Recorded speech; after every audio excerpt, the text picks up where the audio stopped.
Hello friends, myself Mamta. Welcome back to our channel study practice with Mamta. So आज मैं आपके सामने लेके आई हूँ एनसीईआरटी क्लास 6, ठीक है, चैप्टर नंबर 3, सरकार क्या है। ठीक है, इससे पहले वाली वीडियो हमने इसका पहला पार्ट कर लिया है, जिसमें हमने सरकार के कामों को देखा था। ठीक है, अगर आपने हमारी वीडियोस नहीं देखे तो आप हमारे चैनल पे जाके वो वीडियोस को देख सकते हैं। आज हम करेंगे इसी चैप्टर का पार्ट 2, ठीक है, जिसमें हम आगे का आधा पार्ट करेंगे। चलिए हम देखते हैं सरकार के प्रकार। आज हम पढ़ेंगे सरकार के कितने प्रकार होते हैं। सरकार को निर्णय लेने और कानून का पालन करवाने यानी उन्हें बाध्य करवाने की शक्ति कौन देता है। ठीक है, इस प्रश्न का उत्तर इस बात पर निर्भर करता है कि उस देश में सरकार कैसी है। क्या है कि अगर सरकार कानून बाध्य करवाती है तो ये किस पे निर्भर होता है कि उस देश की या उस प्रांत की सरकार कैसी है। ठीक है, इस बात पे निर्णय लिया जाता है।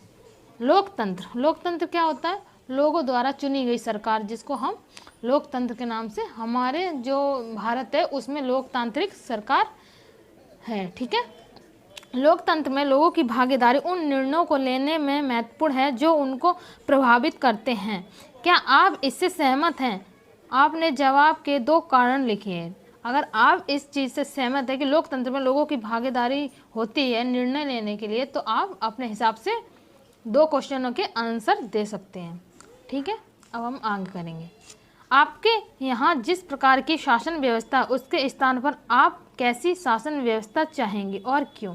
अगर आप जिस प्रदेश के हैं, जिस स्टेट के हैं, अगर आप जिस देश के हैं, तो आप वहाँ का प्रशासन देख के आपको पता होगा कि वहाँ पर लोकतांत्रिक है या राजतांत्रिक है। तो आप क्या है, आप अपने विचारों को बता सकते हैं। ठीक है, कि आपको वहाँ की शासन व्यवस्था में क्या चेंजेस चाहिए, क्या बदलाव चाहिए और किस तरीके की आपको शासन व्यवस्था अपने प्रदेश में लानी है या अपने देश में लानी है। नीचे दिए गए कथनों में जो गलतियां हैं उन्हें सुधारें। राजतंत्र में देश के नागरिकों को अपनी पसंद का नेता चुनने की छूट होती है। लोकतंत्र में देखिए जो गलत है उसको सुधार कर लिखिए। ठीक है, लोकतंत्र में एक राजा के पास देश पर शासन करने की संपूर्ण ताकत होती है। ये क्या है? ये गलत है। ठीक है, ऐसा जो होता है वो लोकतंत्र में होता है और ये जो होता है वो राजतंत्र में होता है। ठीक है, तो ये ऑप्शन दोनों गलत है। राजतंत्र में राजा यानी रानी द्वारा लिए गए निर्णयों पर लोग प्रश्न उठा सकते हैं, ये भी गलत है। जो राजतंत्र होता है उसमें जो राजा रानी की सरकार होती है उस पर हम आम जनता जो है प्रश्न नहीं कर सकती, उनको अपने हिसाब से ही सरकार चलाने दी जाती है। लोकतंत्र में ये सवाल उठ सकता है या जनता सवाल, लोकतंत्र में लोकतांत्रिक सरकार में जनता सवाल उठा सकती है, लेकिन राजतंत्र में जनता सवाल नहीं कर सकती है। अब हम पढ़ेंगे कि लोकतांत्रिक सरकार क्या है। ठीक है, लोकतांत्रिक सरकार। भारत एक लोकतांत्रिक देश है। भारत क्या है? एक लोकतंत्र है। ठीक है, इस लोकतांत्रिक व्यवस्था को पाने के लिए हमने लंबी लड़ाई लड़ी है। क्या किया? हमने अंग्रेजों से लड़ाई लड़ी अपने देश को स्वतंत्र कराने के लिए, लोकतांत्रिक शासन लाने के लिए। ठीक है, संसार में और भी कई देश हैं जहां लोगों के लोकतंत्र लाने के लिए संघर्ष किए गए हैं। ठीक है, क्या है, संसार में और भी ऐसे कई देश हैं जहाँ पर लोगों ने लोकतंत्र लाने के लिए बहुत सारे संघर्ष किए हैं, ताकि उनका जो देश, उनका जो प्रांत क्या है, राजतंत्र से मुक्त हो जाए और लोकतंत्र आए, यानी लोगों का शासन आ सके वहाँ पे। ठीक है, ऊपर बताया जा चुका है कि लोकतंत्र की मुख्य बात यह है कि लोगों के पास अपने नेता को चुनने की शक्ति होती है। और जो लोकतंत्र होता है उसके नियम होते हैं कि जनता द्वारा नेता चुना जाता है, यानी जो जनता होती है वो अपने ही बीच में से किसी को भी नेता बनाती है और वोटों के द्वारा और वो नेता बनता है। लेकिन राजतंत्र में ऐसा नहीं होता है। इसलिए एक अर्थ में लोकतंत्र लोगों का ही शासन होता है। इसलिए क्या होता है, लोगों द्वारा सरकार चुनी जाती है, लोगों के द्वारा। तो इसलिए क्या होता है, जो लोकतंत्र है वो लोगों का ही शासन होता है। वहाँ पर अगर कुछ गलत किया जाता है सरकार के द्वारा तो लोग आवाज़ उठा सकते हैं। ठीक है, अब हम करेंगे आगे। लोकतंत्र में मूलभूत विचार यह है कि लोग नियमों को बनाने में भागीदारी बनकर खुद ही शासन करें। क्या लोकतंत्र में यह है कि लोग नियम बनाते हैं और क्या है, खुद ही शासन और भागीदारी कर सकते हैं। आज के समय में लोकतांत्रिक सरकार को प्रतिनिधि लोकतंत्र कहते हैं। आज के ज़माने में क्या है, आज के समय में लोकतांत्रिक सरकार को प्रतिनिधि लोकतंत्र भी कहते हैं। ठीक है, आज के समय में लोकतांत्रिक सरकार को प्रतिनिधि लोकतंत्र कहते हैं,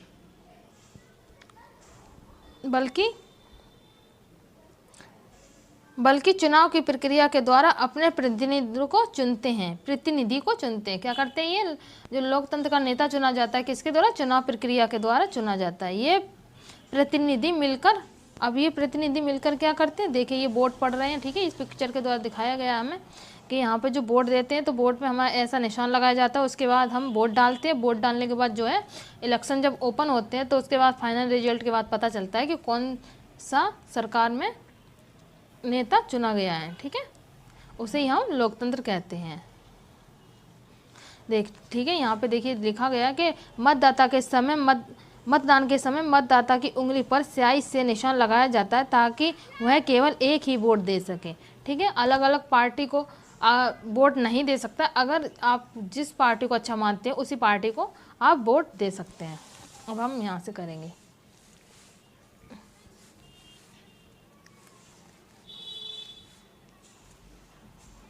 सारी जनता के लिए निर्णय लेते हैं कौन? जो है प्रतिनिधि, ठीक है। आजकल कोई भी सरकार अपने आप को तब तक लोकतांत्रिक नहीं कह सकती है जब तक वह देश के सभी वयस्क नागरिकों को वोट देने का अधिकार ना देते। लोकतांत्रिक देश वह है जहां पर सभी को एक समान अधिकार वोट देने का मिलता है, ना कि किसी को किसी आर्थिक व्यवस्था के आधार पर या ना जाति भेदभाव के। सभी को एक समान वोट देने का अधिकार है, तो वह देश क्या है? लोकतांत्रिक देश कहलाता है। लेकिन हमेशा ऐसा नहीं था, लेकिन इससे पहले जो था ऐसा नहीं था। क्या आप विश्वास कर सकते हैं कि एक समय ऐसा था जब लोकतांत्रिक सरकारें औरतों और गरीबों को चुनाव में भाग नहीं लेने देती थी? क्या था? एक टाइम पे लोकतंत्र ऐसा था कि जब औरतें और गरीब लोग क्या था? वोट डालने का अधिकार नहीं था। सिर्फ अमीर लोगों को और क्या था? जो रईस लोग होते हैं या अमीर लोग होते हैं उन्हीं को वोट देने का अधिकार था। लेकिन अब ऐसा नहीं है, ठीक है।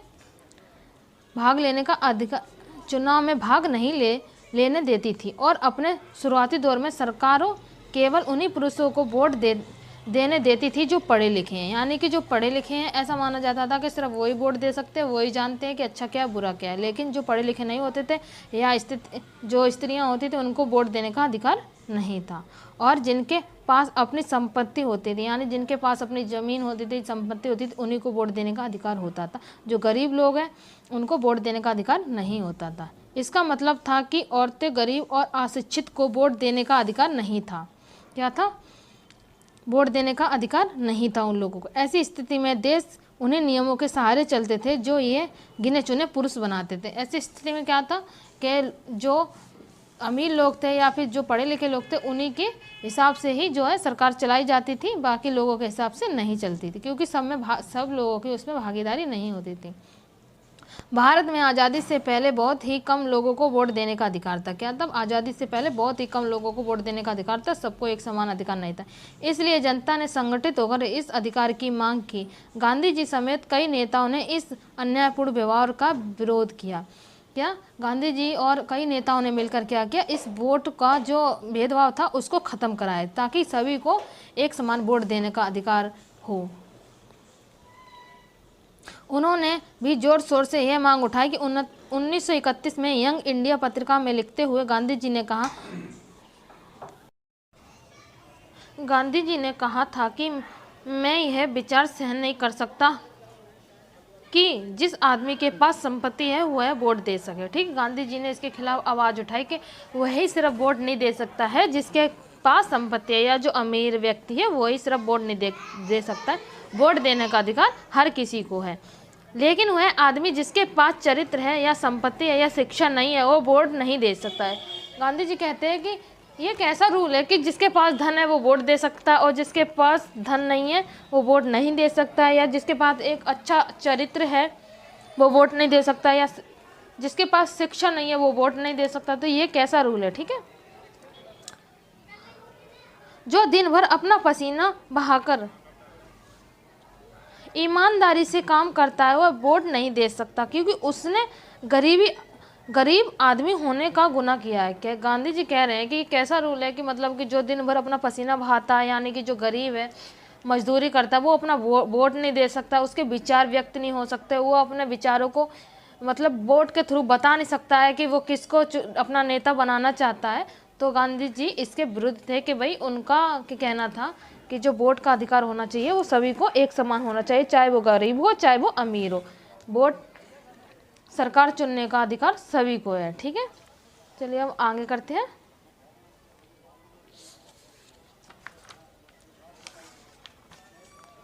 अब यहाँ पे देख लीजिए, संसार में कहीं भी सरकारों ने स्वेच्छा से अपनी शक्ति लोगों के साथ नहीं बांटी है। पूरे यूरोप और अमेरिका में महिला और गरीबों को सरकार के कार्यों में भागीदारी के लिए संघर्ष करना पड़ा। ठीक है, सरकार में भागीदारी के लिए क्या किया, संघर्ष करना पड़ा।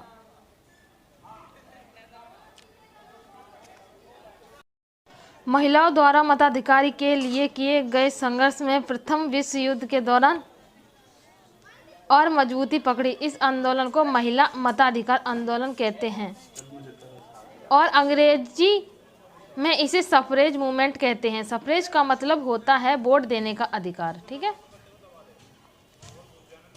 युद्ध के दौरान बहुत से पुरुष लड़ाई में थे, इसलिए महिलाओं को उन कामों को करने के लिए बुलाया गया।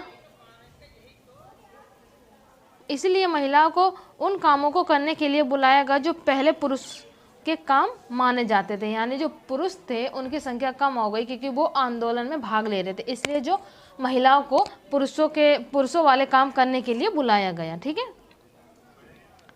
जो पहले पुरुषों के काम माने जाते थे। जब महिलाओं ने विभिन्न प्रकार के काम और उनकी व्यवस्था करना शुरू किया तो लोगों को यह देखकर बड़ा आश्चर्य हुआ कि उन्होंने महिला और उनकी क्षमताओं के बारे में क्यों इतनी गलत रूढ़िवादी धारणा बना रखी थी। यानी जब जो पुरुष थे वो जब लड़ाई में चले गए तो वहाँ पे सारी औरतों ने पुरुषों के काम संभाले, और जब उन्होंने ये जो आदमी के काम, जब महिलाओं ने पुरुषों के काम संभाले तो पुरुषों को यह देखकर आश्चर्यजनक हुआ कि मतलब जब महिलाएं सारे काम कर सकती हैं तो फिर उन्हें इतना हीन भावना के साथ देखा क्यों जाता है। ठीक है,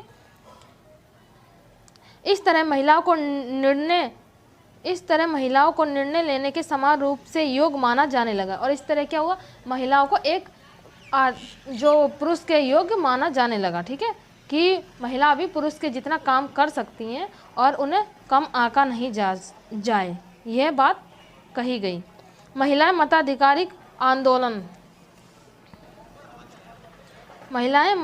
आंदोलन की साथियों ने सभी महिलाओं के लिए वोट देने के अधिकार की मांग की। क्या किया, महिला मताधिकारियों ने क्या किया, महिलाओं को भी वोट देने की मांग की, उनकी आवाज़ सुनी जाए। इसके लिए उन्होंने जगह जगह पर अपने आपको लोहे की जंजीरों में बांधकर प्रदर्शन किया, और इसके लिए क्या किया, उन्होंने कई सारी कठिनाइयों का सामना किया। उन्होंने अपने आप को लोहे की जंजीरों में बांधा। ठीक है, उसके द्वारा उन्होंने प्रदर्शन किया। उसमें से कई क्रांतिकारी महिला जेल भी गई, और क्या किया इन्होंने, जेल भी गई अपनी स्वतंत्रता पाने के लिए, अपने हक के लिए। ठीक है, और भूख हड़ताल पर भी बैठी। इन्होंने बहुत सारा अपने लिए संघर्ष किया। अमेरिका में औरतों को वोट देने का अधिकार 1920 में मिला। अमेरिका में सबसे पहले अधिकार मिला महिलाओं को वोट देने के लिए कब, 1920 में, जबकि इंग्लैंड ने औरतों को यह अधिकार कुछ सालों के बाद दे दिया।